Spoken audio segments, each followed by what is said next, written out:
Perkenalkan, saya Ashifa Azahra sebagai Project Manager. Perkenalkan, nama saya Raska Hidden Ramadan sebagai programmer. Saya Anissa Nurfaiza, di sini saya sebagai sistem analis. Nah, PTPN itu merupakan BUMN di bidang agribisnis perkebunan yang mengelola komoditas seperti kelapa sawit, karet, teh, kopi, serta tebu. Nah, permasalahan utama yang dihadapi adalah proses operasional yang masih manual dan belum terintegrasi, seperti pencatatan panen, stok, dan juga laporan keuangan. Oleh karena itu, ERP berbasis Odoo dipilih untuk mengintegrasikan proses bisnis secara digital serta real time. Nah, tujuan proyek ini tentunya merancang sistem ERP menggunakan Odoo, mengimplementasikan modul purchase, inventory, accounting, manufacturing, sales, dan juga HR, serta menganalisis proses bisnis PTPN agar lebih efisien. Nah, manfaatnya yaitu meningkatkan efisiensi operasional, mengurangi kesalahan data, mempercepat pengambilan keputusan, dan juga meningkatkan transparansi laporan keuangan. Nah, proyek ini berjudul Implementasi Sistem ERP Berbasis Odoo pada PT Perkebunan Nusantara. Nah, ruang lingkupnya itu meliputi proses analisis bisnis, perancangan COA, konfigurasi modul Odoo, pengujian sistem, dan juga dokumentasi. Nah, proyek ini dilaksanakan pada bulan Mei tanggal 5 sampai tanggal 27 Juni 2026. Deliverable utama proyek ini adalah sistem Odoo yang sudah dikonfigurasi dokumen COA, analisis proses bisnis, serta laporan implementasi. Nah, risiko proyek ini meliputi keterbatasan waktu, kendala teknis instalasi Odoo, dan data master yang kurang realistis. Nah, untuk mengatasinya, tim membuat jadwal kerja, mendokumentasikan instalasi, dan juga menggunakan data dummy yang sesuai dengan kondisi PTPN. Dalam upaya memastikan seluruh tahapan implementasi sistem ERP Odoo pada PTPN berjalan secara terstruktur dan tepat waktu, tim penyusun menerapkan metode Work Breakdown Structure atau WBS yang dimanifestasikan ke dalam bentuk Gantt chart.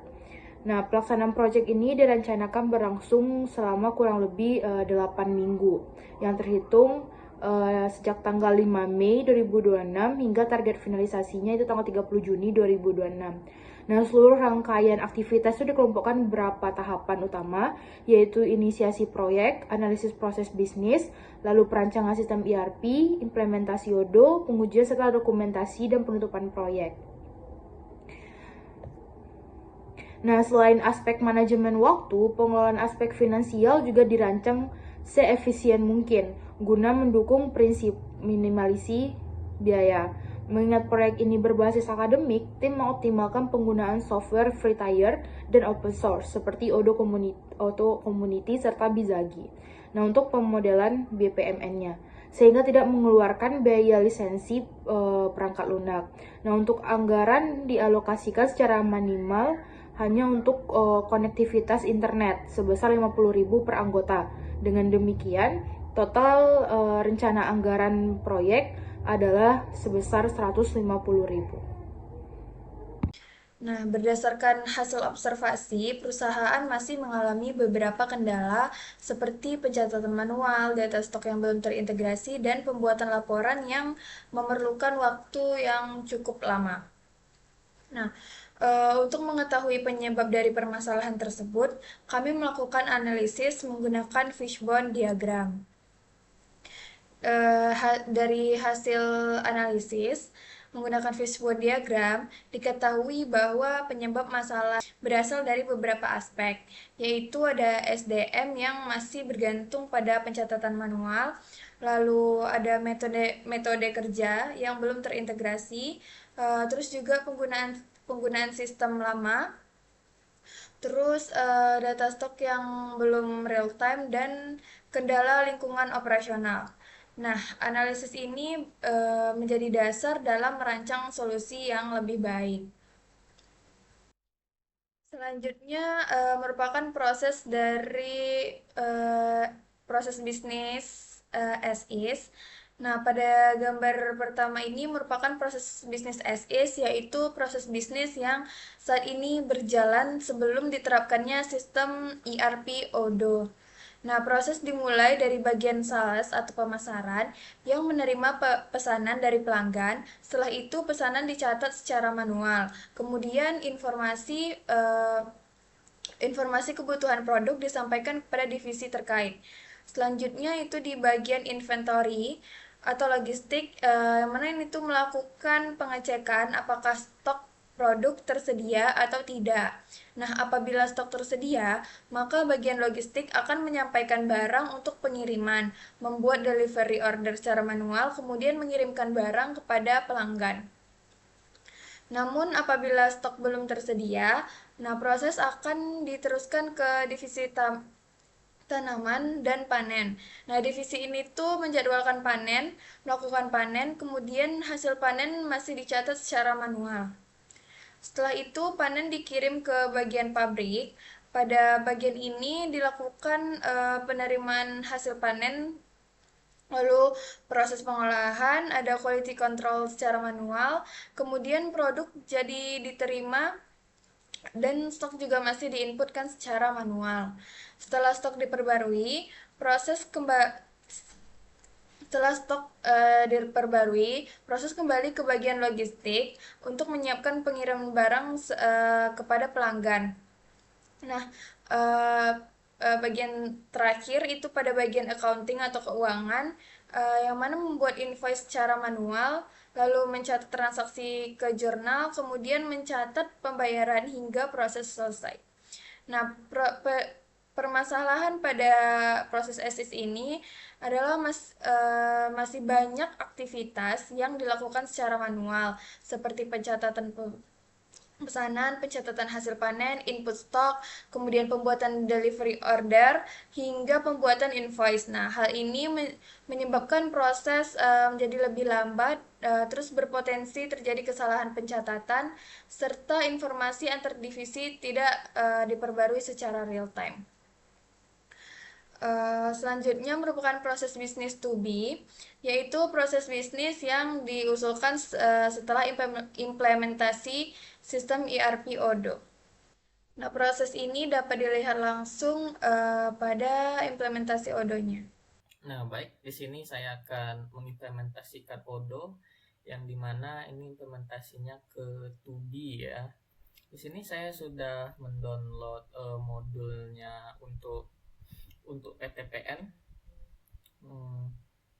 Ya, untuk menginstal ERP-nya ya, ada accounting, sales, purchase, inventory, manufacturing, employees. Lalu sini nih kita akan menu ke setting, dimana itu ada konfigurasi perusahaan, kita settings, users, companies. Lalu kita tekan ini.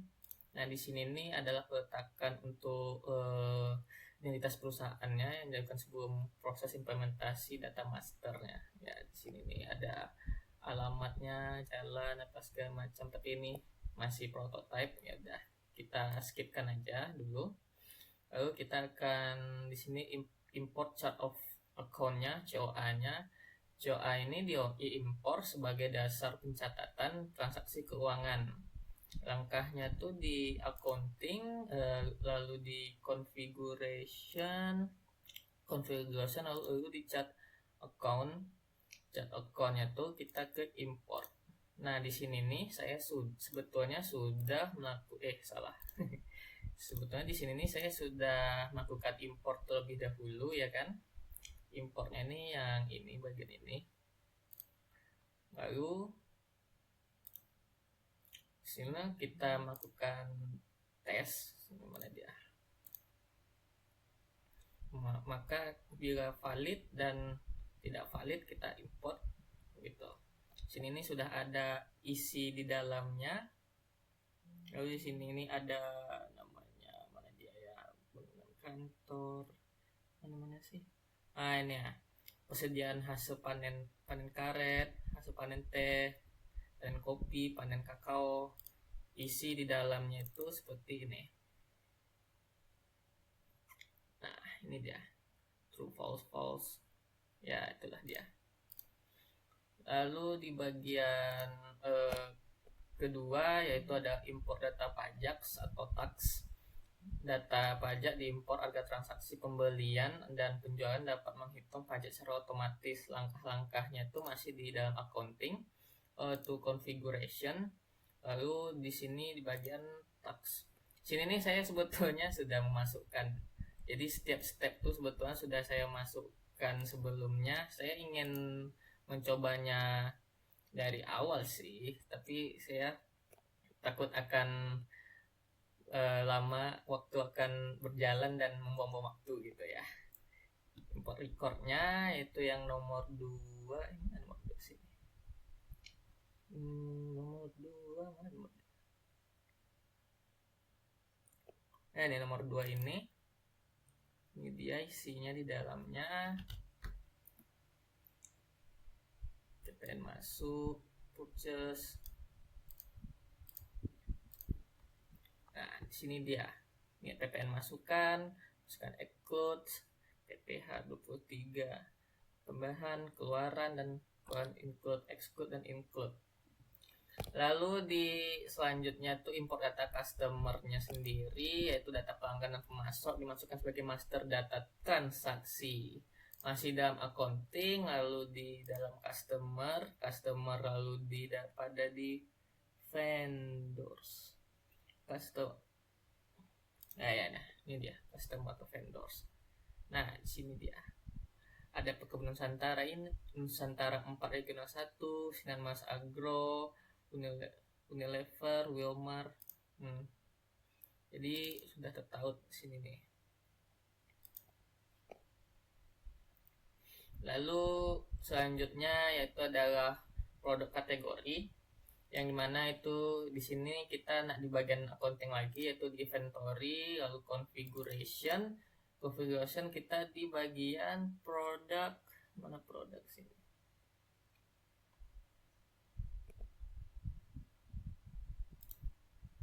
Nah, di bagian produk ini, produk kategoris.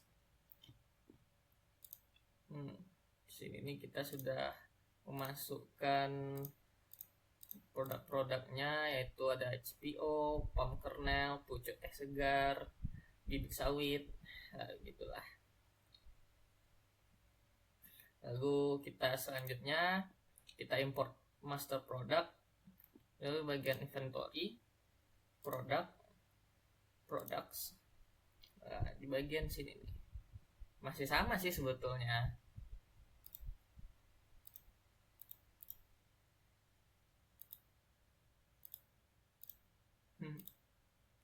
Nah, ini dia, bagian inilah dia yang tadi sebetulnya produk kategori. Lalu selanjutnya, ya kayaknya saya terbalik deh. Maaf ya guys, saya baru pemula sini. Kita ke bagian proses penjualan atau sales, yang mana itu ada proses penjualan dimulai dari penerimaan pesanan pelanggan hingga pembuatan sales order. Kita tekan sales, kita order, lalu kita buat di sini quotation. Lalu di quotation ini kita pilih new, pilih customernya. Kayak di sini mana ya, kita buat sini nih, Wilmar Nabati. Kita add produknya. Nah, produknya bibit sawit. Sini dia kan,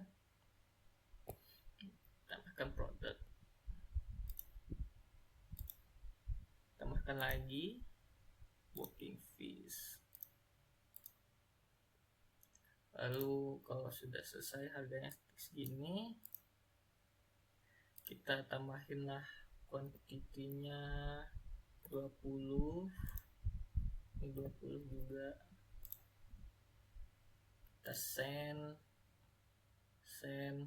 Lalu kita sini nih buat kwitansinya, continue.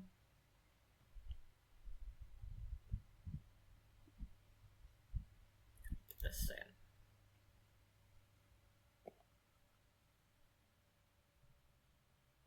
Dan itu akan membuat sales ordernya.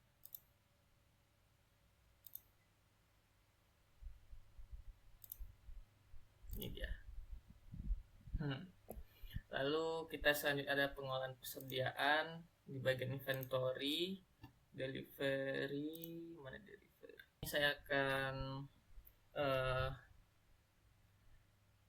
pengimplementasian pada pengolahan persediaan, yaitu di sini bagian produk, kita sini bagian bibit. Sini kita akan menambahkan update quantity-nya sebesar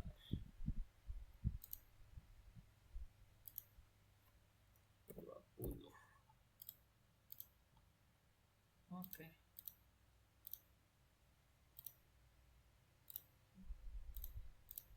Nah, kita sudah mengupdate inventory-nya, persediaannya. Lalu di sini nih kita akan membuat manufacturing-nya itu adalah pemesanan. Di sini pemesanan itu kita bikin new sini nih kita apain produknya apa, bibit sawit. Lalu kita add line-nya itu adalah bibit sawit berapa dia, 20. Lalu karena saya sudah buat, nah kita skipkan aja. Lalu di sini nih kita buat produce plan dulu lah. Kita membuat planningnya berapa, kapan dan kapan, schedule date-nya. Lalu kita akan start, in progress, lalu kita produce all, lalu kita done. Pada saat ini kita di bagian accounting kita akan membuat invoice-nya itu ada di accounting, lalu di customer account invoice.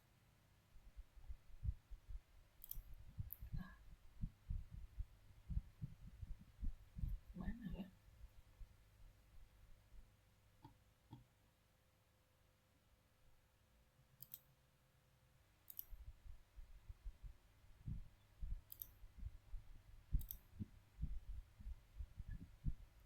Sini kita buat dulu di bagian ininya, lalu kita buat sini nih, mana dia, customer invoice nya, add line, kita buat di sini nih adalah bibit sawit tadi yang quantity-nya 20. Sudah 20 kita buat confirm kita bayar dengan bank, manual payment, get payment, in payment kita send.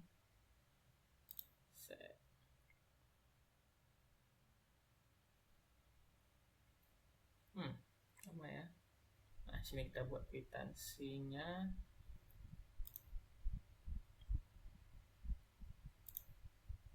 Check payment.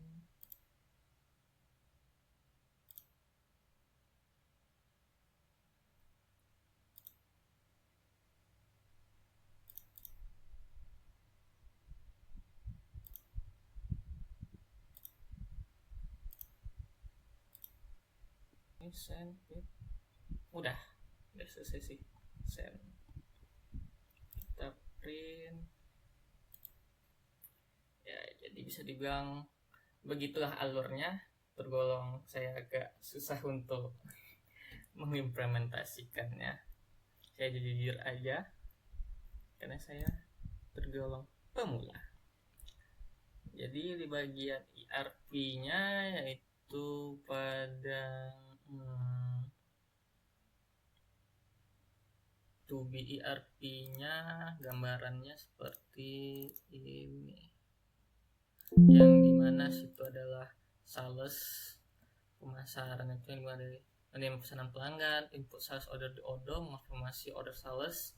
Lalu kita ke bagian inventory-nya, logistiknya itu mengecek stok produk jadi, apakah stok tersedia, ya atau tidak. Kalau ya, akan menyiapkan barang pengiriman, membuat delivery order, mengirim barang ke pelanggan. Lalu kita akan membuat invoice otomatis, lalu mencetak pembayaran ya seperti yang tadi itu. Kalau bila tidak, yaitu kita akan ke bagian bawah, yaitu ada divisi tanaman, itu menjadwalkan melakukan panen, menginput hasil panen ke sistem, membuat manufacturing order, memproses pengolahan, melakukan QC produk, dan menerima produk jadi, update stok real time, lalu kita akan kembali lagi menjadi menyiapkan bahan pengiriman, lalu seterusnya seperti itu lagi. Sebetulnya bisa dibilang sederhana sebetulnya, tapi saya mungkin belum lihai sekali dalam mengimplementasikan Odo-nya. Ya, saya jujur aja orangnya. Ya, seperti itulah. Mana dibikin salesnya? Ya, seperti itu. Karena sudah terbuat dari manufacturingnya, deliverynya, lalu kita mengupdate datanya, ya seperti itu. Oke. Jadi kesimpulannya ialah dan sarannya itu implementasi sistem ERP menggunakan Odoo pada PT Perkebunan Nusantara (PTPN) berhasil dilakukan dengan mengkonfigurasi modul purchase, inventory, accounting, manufacturing, sales, dan HR.